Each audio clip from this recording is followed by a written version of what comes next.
Hey, everybody, and welcome to the brand called You. So, the other day I was sitting on my parents' balcony in Brooklyn, and it was late at night, and there was this exquisite full moon.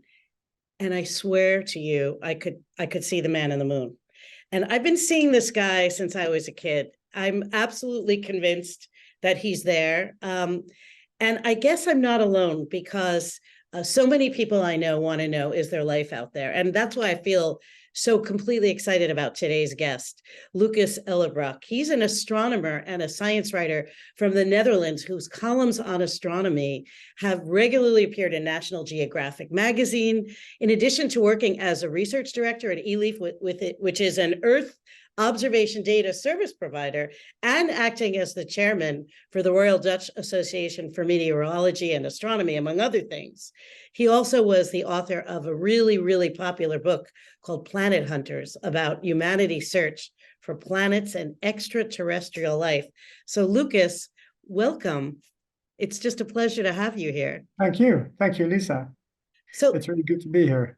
yes, I have to tell you, when I was in third grade, we had a very mean teacher, Mrs. Ross. She was a torturesome teacher, but she did one thing well. She arranged a class trip for us to go to the Newark Museum, Newark, New Jersey, where they had a planetarium. And I only remember one line that stuck with me for my entire life. The man speaking behind the stars said, "There are more stars than every grain of sand in the world."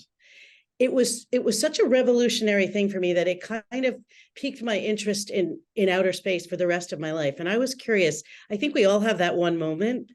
What was it that did you have a moment like that which kind of just suddenly got you excited about the world outside of Earth?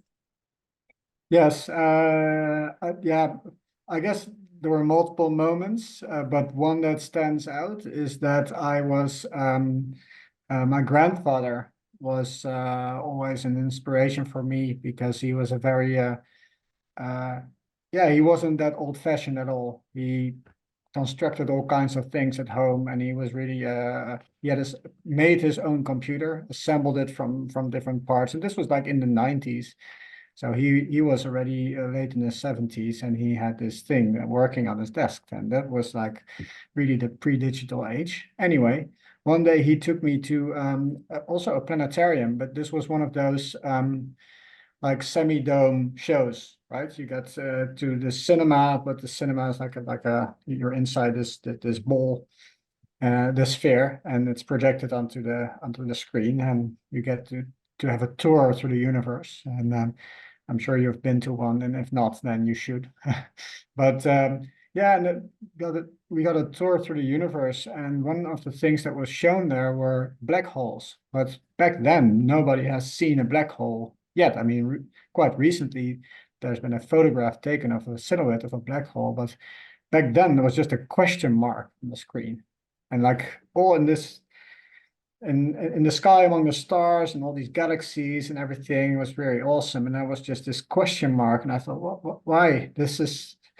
Why don't we yet know everything there is to know? And that was a constant inspiration, actually. Yeah, actually, this is a little aside, but I remember when back in when we were dating in college, I had a friend. She was very funny. She was always telling me about these kind of loser guys that she ended up dating. And I remember she's like, "You're not going to believe who I'm dating. He's the guy who's the pointer at the planetarium." You know, there was a man that was hired just to point to stars. She's like, "I'm dating the pointer." Well, I guess, yeah. Well, we've come a long way, though, that nowadays these people that present the stars to you can be quite popular, actually. Well, so here's my really philosophic question to you. You have spent arguably the better part of your professional life looking in one way or another for extraterrestrial life outside of Earth.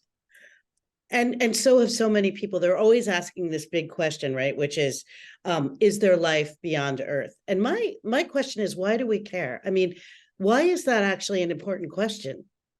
Yeah, I think it's one of those questions, or you can say a lot of things about it. It's an existential question, a philosophical question.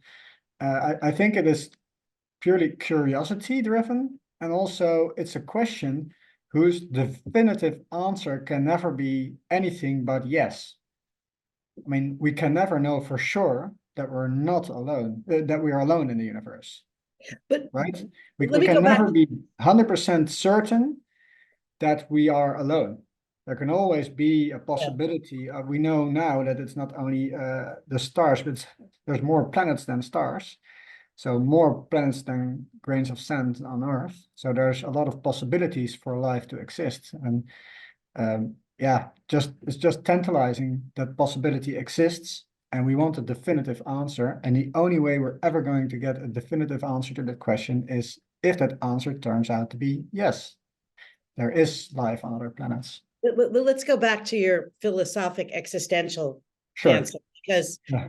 for me, I think we barely are fascinated with each other. You know, we have Yeah. no critical thinking skills. We don't see beyond the obvious, even with our own neighbors. Yeah. Why would we be curious? I mean, why are we even ready to conceive of something beyond? What is the existential answer for you? I think, well, for me, I'm also curious, and myself, like any other human, I also like to compare. And humans are also fond of compliments to themselves. So we hope to, well, we're quite proud of humanity in a way. I mean, there's a lot of things not to be proud of, but there are also things that we can think, well, we've done pretty well. We've managed to like go to the moon or to well, have all these medical advancements that has given us a longer life than it was.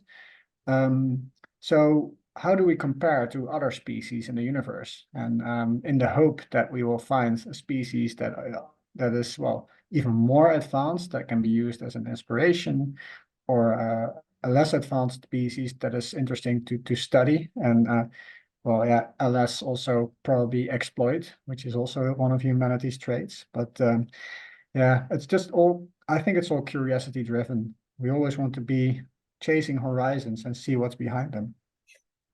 If you imagine life beyond Earth in your wildest, most creative incarnation, you don't see those little science fiction guys with the helmets like that came down to Earth in those early 1960s movies, right? I mean, I'm really curious.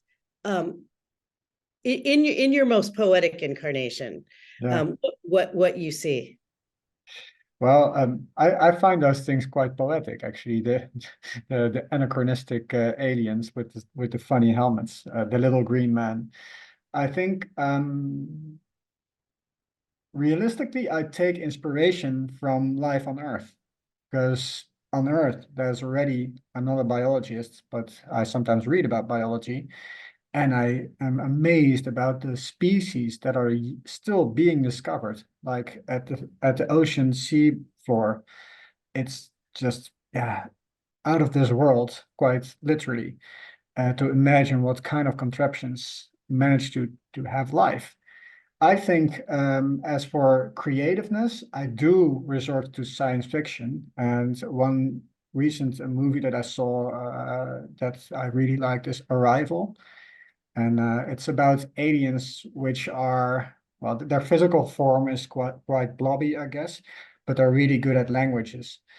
And the whole film is also about language and how communication is the basis of any civilization. And well, I like that movie very much. And I hope that if we ever find aliens, they will be of the kind in Arrival. That can communicate. One of the things I loved about your book was you talked about some of the earliest ideas, like the 16th century heretic named Giordano Bruno, and Yeah. I'd love to hear about some of these early people. I mean, which ones in particular fascinated you? Well, I mean, there's a lot even before Giordano Bruno, even in the like classical Roman and Greek age. There were thinkers that conceived of civilizations among the stars. I chose Bruno because he wasn't an astronomer. He was a philosopher, or at least he called himself this. He was a heretic. He was viewed as such by the church, by the Catholic Church. And I think his writings were very profound. Like he wrote things about, well, God is not unique, and actually humans are not unique because there's life among the stars. And it was in a time where Copernicus, the Polish scientist who conceived of the sun being in the middle of the universe rather than the planets. Well, now we know that neither the sun nor the planets are at the center. Nothing is at the center of the universe. But back then, this idea of the heliocentrism was quite revolutionary already. And what Giordano Bruno did was to export the heliocentric model, the Copernicus model, to the stars. He said, okay, Earth is a planet, goes around the sun is a star, so why don't other stars also have planets? I mean, it's quite straightforward. And in just 2 sentences in his writings, he just wrote down those thoughts and thereby presented the hypothesis that wasn't answered until 4 centuries later. Like, this is 25 years ago, that astronomers actually did find the first planet around another star. And my book was about, well, what happened in between? What happened to Bruno was quite tragic because he got burned at the stake. People say, well, he was a martyr for science. Well, again, he was not a scientist. He mainly liked to kick things up at the church, and he was burned for a lot of things. One of them was to think about other worlds, and another was serious blasphemy. So I'm not saying that's the right reason to burn someone, but it's just that, yeah, the story that's being made out of this is not so heroic as it's sometimes portrayed. Yeah, but it does remind me of, how the dreamers and the visionaries in their day are usually Yes. punished, not rewarded. Yes, and you see that time and again. I mean, look at only last century, Little Green Men is something that was being laughed at. I mean, this was the age, the Apollo age, well, the pre-Apollo age, actually at the beginning of the century, people were discovering the universe as a physics laboratory, right? They discovered galaxies. They saw that the universe was expanding. They noticed that physics was happening in the universe that was also happening on Earth. And to study physics, one had to study the universe. And yeah, these were all these big questions, like how did everything came to be? Yeah. How did the laws of nature behave? And by that time, people were not interested in some planet around some uninteresting star. Yeah, I'm sure there'll be aliens somewhere. But it also got ridiculed a little bit because science fiction got popular again with the Apollo age. So we were going to the moon and what we find there. And yeah, it's easy to ridicule people who think about like aliens are on other planets. Maybe aliens already visited here on Earth. So, I mean, I don't think they have, just for the record. But this whole alien thing got bucketed into this, yeah, non-scientific room. And it's only like what I said, like 30 years ago, that it started to be taken seriously. Yeah, I also think for me, when I see now recent pictures of even commercial astronauts now are going to space and taking these photos, right? The one thing that everybody seems to share is that the minute you get outside of your solar system, you realize your own insignificance, which is actually very important, I think, for not just for our own humility, but for our understanding of, perspective and our Yeah. place in a larger scheme. Yeah. So for that, but I'm curious about something that happened in 2014. I don't know if I'm saying this correctly. And Oumuamua. How do I? Yeah, well, I'm not Hawaiian either, so Oumuamua maybe. Okay, but what happened in 2014? Well, I think you refer to this interstellar comet, right? Yeah, Yeah. Was it yeah, 2014? I believe so. Or was Okay. it 2000 around in Or and around that in period? and around that year, yes. But I know what you're referring to. Yes. So what happens? Look, in astronomy, whenever we get new glasses, we see more things, right? So whenever, and that's what I like about astronomy. So whenever a new telescope has been built, new discoveries are being made. And what happened this time around is that, well, one of the many more new telescopes that have been built are facilities that are able to scan a lot of the sky and take photos often. So basically to make a movie to record a live version of the starry sky. And what you see there are well, what people call transient events. So stars that appear and then disappear, and things like comets and dark bodies that are very faint, but are in the solar system. So one of those objects in this year, 2014, was appearing very fast. So it was like a comet, but its velocity was such that implied that it had to come from outside the solar system, because within the solar system, the only thing that can propel you is the sun.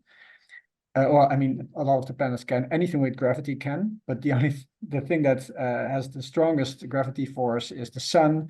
So things can attain the highest velocity from the sun, and if it does, you just fly out the side of the solar system instantly. So whenever something appears with that velocity, it has to come from somewhere else, another solar system, and a lot of creative minds, among them Avi Loeb at Harvard University, who is a very distinguished astronomer, but also someone who really likes an outside hypothesis. So he said, well, what if it's aliens in a spaceship? And then like a lot of people ran with that hypothesis. It had that shape, right? It had this weird, like almost Yeah, log shape. yeah, it was very flattened and quite elongated. It didn't really look like a typical comet, Yeah, which are yeah. more spherical. So yeah, sure. It looked really weird. And it was certainly remarkable. But in the years after that, more of the same kind were found. Really? And and it is possible that in any solar system, rocks get flung out. And once they do, they get bombarded with cosmic radiation. So they get not like rusty, not literally rusty, but a bit like it. So they look a bit different from things that are in our own solar system. And yeah, so we got new glasses, and the first thing we saw was this weird thing. And by now we have seen more of these weird objects. As a storyteller, it reminds me of like characters that accidentally get off their own book and walk onto the pages of another book for a minute. Yes, it was like a cameo. And also really like a brief one, because this interstellar comet went as fast as it came, because it couldn't break, right? It just comes through the solar system, gets deflected by the sun, and then it goes again. So the thing is, it's not really available for follow-up observations. So even if it was a spaceship, we would never find out. So we don't really learn anything about our own solar system from these foreign visitors? Well, I mean, the more that we record, the more we know. And indeed, we don't learn a lot about our own solar system, other than that gravity of our celestial bodies affects these things when they enter. Still, it does say something about how much debris is there in outer space, and what does that say about the long-term evolution of stars and planets?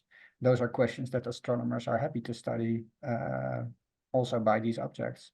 And are we building any more toys, or we can see even more things? Like, what's the latest? Oh yes, one of the latest that has been launched is called Euclid. It's a European space telescope. There's a few, but one of the few fully European space telescopes, which is focused on taking like a really a full frame photo of the universe, and quite a lot, and also quite a deep photograph, so to speak. So I'm calling this, its mission is to take a big group photo of the universe in a similar fashion to what Hubble Space Telescope and James Webb Space Telescope have done before, called the extreme deep field, meaning that you just point the telescope at a very uninteresting dark spot in the sky, and you just keep on integrating and keep on putting your lens open and collecting light, and then all of a sudden, like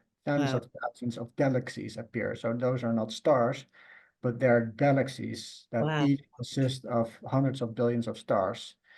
And that's really to study. And if you take this full frame version of it, so Hubble and James Webb just have like little moon-sized patches of the sky.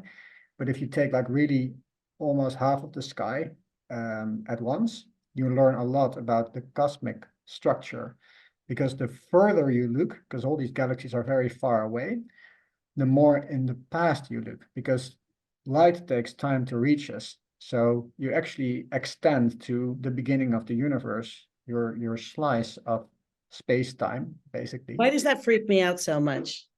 Because it's so big, and in astronomy, these order of magnitudes are, I mean, it freaks me out too. It's not that I understand it better than you do, how these large numbers work, and we Yeah. don't feel those numbers. The only thing that you can do is like build a scale model and compare it to a tabletop model. And like, okay, so if we were a grain of sand, and then the sun would be like a golf ball or something like Right. that.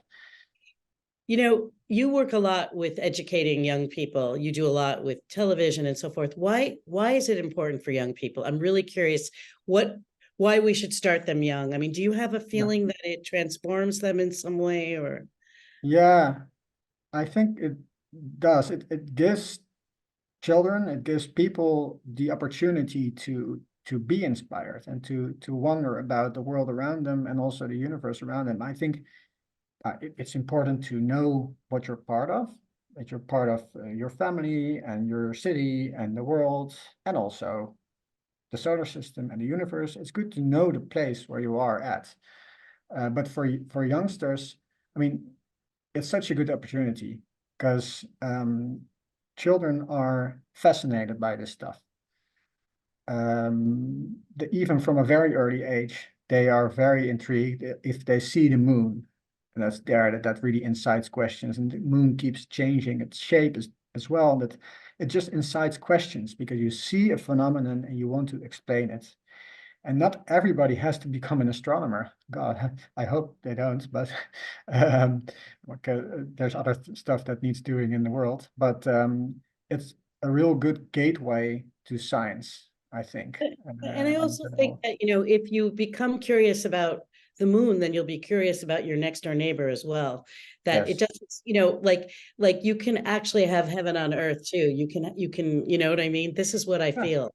yes, and yeah, I mean, it goes back to what Carl Sagan, one of the big, I think it's a real big inspiration Yeah. for anybody who knows of him. I mean, I'm too young to have experienced him firsthand, but he said he was this great astronomer and communicator, and he said about this photo that has been taken by the Voyager mission when it exited the solar system and looked back on Earth, and was just one pixel basically on the camera that was Earth, and he had this whole very profound text about this is us, and everything that you know and happens took place on this really tiny speck in the universe. And yeah, it's both humbling and also I think it's humbling and you feel insignificant, but you also feel a bit proud because humans did make the spaceship that went into space, and we are Right. capable of a lot of things beyond Earth. And that's also yeah, the possibilities are Excuse me. endless. Speaking of spaceships, aren't you working on a second book called The Mission? Yes, yeah, I Tell me am. about that? I want to hear.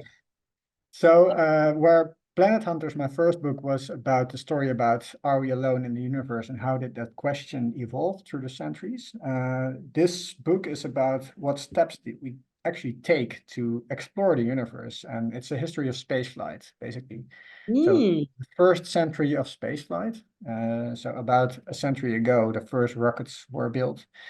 And I find this a very interesting historical feat, and it's also, of course, cross-linked with politics and with history and with like a lot of events that happened in the past century, technology development. So what I did is I sought out a couple of individuals who have contributed in some way to spaceflight, either famous or not famous or infamous, and yeah, describe them. And where I could, I interviewed them, and some of them have passed away, but a couple of individuals, yeah, tell their stories, and along their stories, I tell the history of spaceflight. And look, there's a lot of books on spaceflight and also on the history of spaceflight, but this is through my lens of, well, astronomer, cum space scientist, cum communicator, how I look at spaceflight as yeah, something that has its very inspiring and good sides, and also something that highlights some terrible things about humanity, I think. I mean, So how do you feel about commercial space flight for rich people right now? I feel a bit ambivalent about that. In a way, it's the only way forward to, I mean, it's a costly enterprise spaceflight, and all, I mean, I'm all pro science. I think that we should not, look, I don't think we need space to survive as a species per se. We do need it to take care of our species on our planet, but I don't think that we need to go to other places in the universe. I mean, What do you yes, mean? okay. Sorry to interrupt you. What do you mean to take care of? You mean through satellite Yes, technology? exactly. To satellite imagery, to well, communication that has become very important thing about humanity. I think some things like tourism and internet are just expanding way too much, and I think they're quite disruptive. So I have some issues with those. Wait, articulate. What do you mean they're disruptive? Well, they're open-ended, and they're self-propelling. Like space tourism, it's expensive. It will get cheaper, and once it gets cheaper, it will explode like tourism did on Earth. And to be honest, I've been to a lot of interesting places, just on the background of your Zoom. I've visited a lot of those places on the world, and I'm happy that I did. But so I've been part of tourism, but wherever I've encountered mass tourism, I found that a very disruptive thing on Earth. I mean, it invades nature, it invades communities, it invades cultures, and it usually, yeah, just just takes care of a little part of it. And for the rest, it has a lot of bad and I polluting love sides.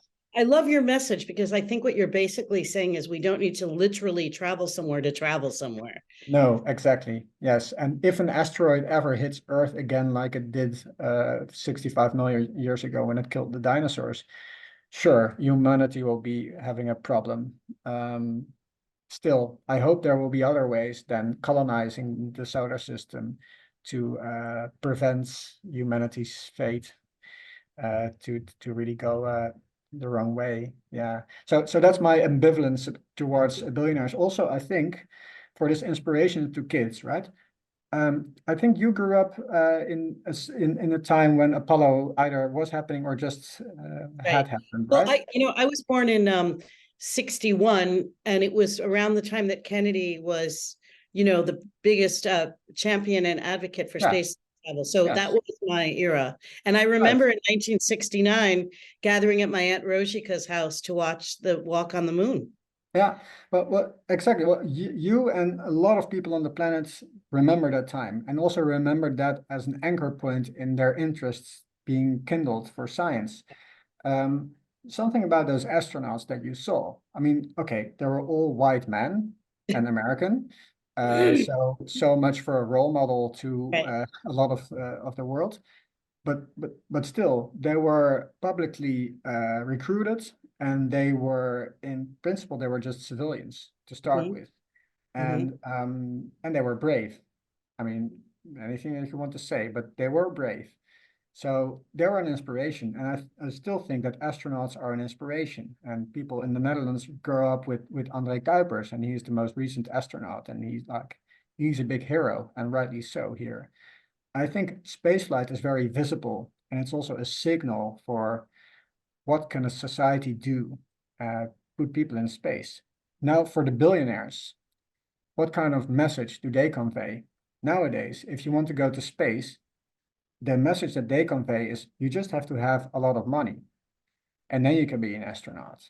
And that has never happened before. And I think it's a very, yeah, I feel very strongly about it being a wrong example to generations growing up. Like kids should see themselves as an astronaut. They should see somebody who looks like them, somebody who is like them, somebody that they could one day be. And now it seems like all they have to do is just earn a lot of cash and escape any situation that they're in I mean, to do that. luckily you're Dutch, so you're not quite as used to it. But this is something that Americans have done in every incarnation since I was a child.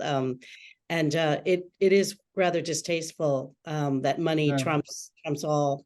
But I guess Yeah. the exciting thing now is that there's this huge movement now to get kids into science and get women and Yes. young girls. And Yes. I believe that Netherlands even has a Dutch coin that's just come out with a female astronaut in it. So I'm not even aware, but that's good. That's good to hear. Yeah. No, and I mean, a lot of initiatives exist and also quite visible initiatives that I really applaud. For example, the latest ESA recruitment of astronauts has been very much putting an effort into getting people from all genders and all, even people with a disability to apply, and with success. I mean, it's almost 50-50, the selection of the new astronaut corps of Europe, 50-50 male, female. And I think that's a good achievement. And the only thing that why it worked was that all the females applied. There are no positive affirmative action policies at ESA. They just selected out of the pool the best candidates, and they ended up being 50-50. And I'm really happy about this because yeah, everybody deserves a role model. I should mention ESA is the European Space Agency. Yes, Just sure. Yes, yeah. it is. Yeah. That's pretty interesting that they didn't do any. I'm surprised they didn't do any affirmative action. Yeah, but... and just to make sure, in America also these initiatives exist, and also there's an astronaut, a man of color, and a woman who will be the next moon astronauts for NASA. So yes, inclusion is actually on a government level being taken care of. Yeah. Well, Lucas, I can't believe how fast the time went by. When does your book come out? Your second book? Early 2024. So That's like right around the corner. Yes, yeah, it's quite exciting. I just have to finish the last chapter actually. Like and the question that I will answer is, what is my mission? So I'm still grinding that one, and then I want to be invited to the book party, and if there is none, I'll throw you one. you will be invited for sure.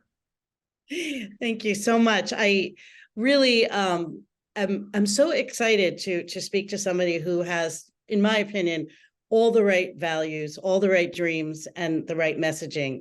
It's just so refreshing in such a difficult time that, there's still this beautiful thing we can cling to. So thank you for that. And Thank you so much, Lisa. It was very nice talking to you.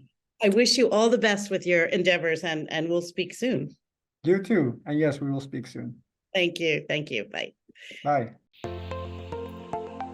Thank you for listening to the Brand Called You videocast and podcast, a platform that brings you knowledge, experience, and wisdom of hundreds of successful individuals from around the world.